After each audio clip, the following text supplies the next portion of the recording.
እንደምን ዋላችሁ ተመልካቾቻችን ከአሚኮ የቀን ስፖርታዊ ዜናዎቻችን ቀጥለው ይቀርባሉ። ከዜናዎቹ ጋር ኪዳነ ማርያም ብርሃኔ አብራችሁ ቆይታ አድርጋለሁ። በአገሩ ዜና ጀምራለሁ። በባህር ዳር ከተማ በድብልቅ ማርሻል አርት ስፖርት እየሰለጠኑ የሚገኙ ስፖርተኞች በሂደት ተዘውታሪነቱ ስፖርቱ እየጨመረ መምጣቱን ተናገሩ። ወደፊት በሀገር አቀፍ ደረጃ በሚደረጉ ውድድሮች ለመሳተፍም አቅደው እየሰሩ እንደሆነ አመላክቷል። አንተነህ ተስፋዬ ተጨማሪውን እንደሚከተለው ያቀርባል።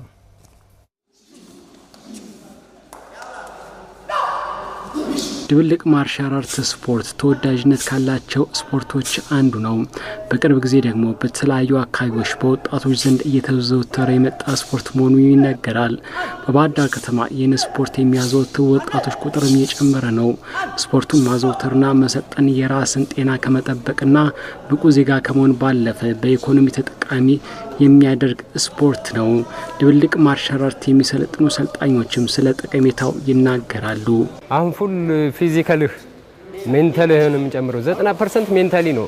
ይሄ ኪክ ቦክስ 90% አምሮን ነው የምትጠቀመው። ፊዚካል 10% ነው። ስልጠና ከጀመሩ 3ኛ ወሬን ይዣለሁ።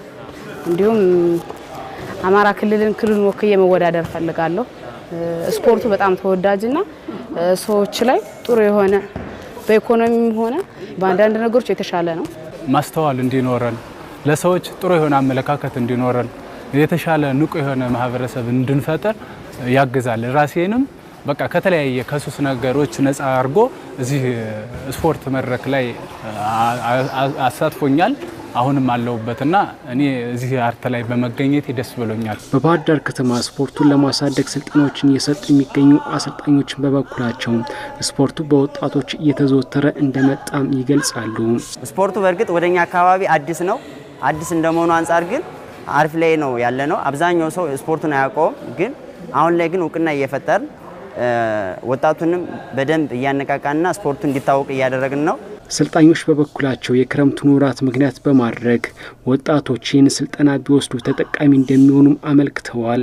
ኖርማል ሰውነታችን ጤናችን አንዳንድ ራሳችንን ከመከላከል አልፎ ለሀገራችንም ሆነ ባለም አቀፍ ውድድር አድርገን ራሱ በኢኮኖሚ ከፍ የምናደርግበት ማርሻል አርት ነው። ስለዚህ የትኛውም ሴቶችም ወንዶችም ወጣቶች ይህን ስፖርት እኛ ጋር እንድትቀላቀሉ ላለው አሪፍ ነው። በጣም ቆንጆ ነው። ስለዚህ ወጣቶችን ማበረታታት የምፈልገው ነገር መጣችሁ እዩት፣ ሞክሩት። አሰልጣኞችም ባለድርሻ አካላት ስፖርቱን ለማሳደግ የተለያዩ ድጋፎችን እንዲያደርጉላቸው ጠይቀዋል። ገዛ ለምሳሌ እንደዚህ ስልጠና ቦታዎች ላይ እየተገኙ ማበረታታት እንዲሁም ደግሞ ከስፖንሰሮችንም በነሱ በኩል የሚያግዙን መንገድ ማመቻቸት ቦታዎች ጋር እንደዚህ የተሻሉ ቦታዎች ላይ የሚያግዙን መንገድ እነሱ ጋር ፈቃደኛ ሆነን በማማከር ምን ሰራቸው ስራዎች ይኖራሉ።